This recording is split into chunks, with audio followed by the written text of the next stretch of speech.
Assalamualaikum warahmatullahi wabarakatuh. Yang saya hormati tutor Bapak Masud Masari.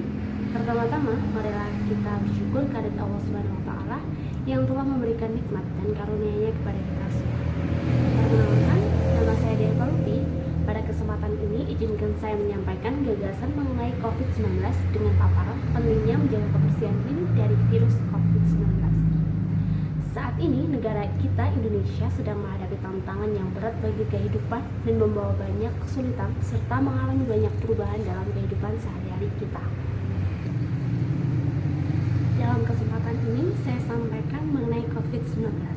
COVID-19 merupakan virus menular yang menyerang sepanjang saluran pernapasan, mulai dari rongga hidung, mulut, lalu ke paru-paru hingga ke gelembung akhir paru-paru. COVID ini dapat menyebar dari orang ke orang melalui percikan dari saluran pernapasan. Biasanya dengan jangkauan 1 meter waktu dari paparan virus hingga timbulnya gejala.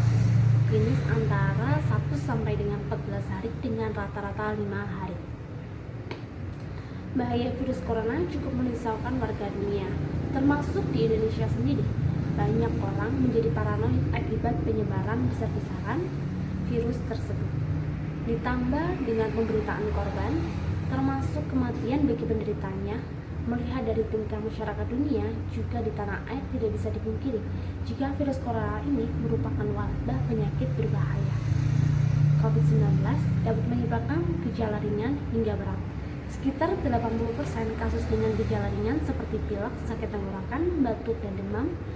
Setiap 1 orang yang tertular virus ini mampu menularkan 2-3 orang.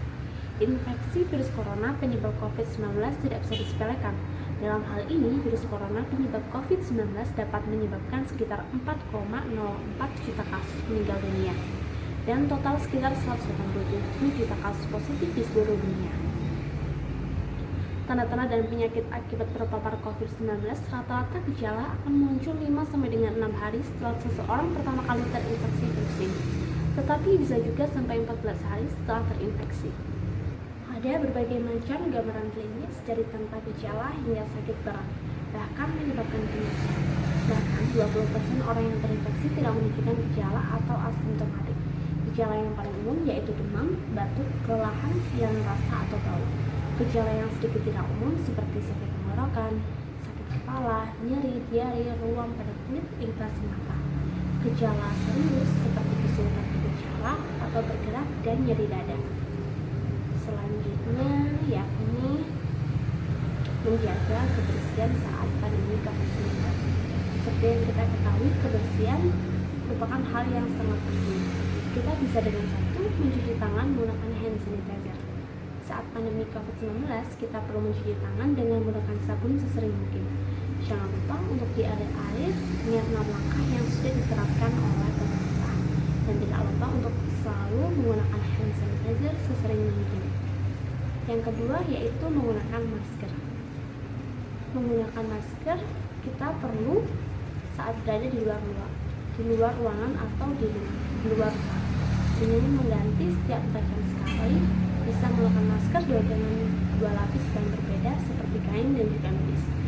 3. Membersihkan area sekitar, yaitu dengan menyemprotkan disinfektan pada area kerja sebelum dan sesudah kita menggunakan. Dan beberapa hari sekali disinfektan perlu juga untuk rumah agar rumah kita tetap bersih. 4. Jaga jarak aman. Dengan menjaga jarak sejauh 2 meter, menghindari kerumunan.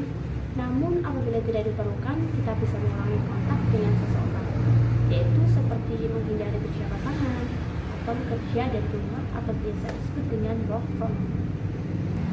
Jangan lupa untuk menunjukkan etika batuk atau bersin dengan menutup hidung dan mulut dan tidak meludah sembarangan. Tentunya pola hidup sehat perlu dilakukan tidak hanya saat pandemi, tetapi sehari-hari kita perlu melakukannya, yaitu dengan menerapkan gaya hidup sehat yang diimbangi dengan olahraga secara rutin di sela jadwal kita yang padat. Sekian uraian yang saya sampaikan. Mudah-mudahan dapat memberikan manfaat bagi kita semua. Mohon maaf apabila ada kata-kata yang kurang berkenan. Sekian dari saya. Wassalamualaikum warahmatullahi wabarakatuh.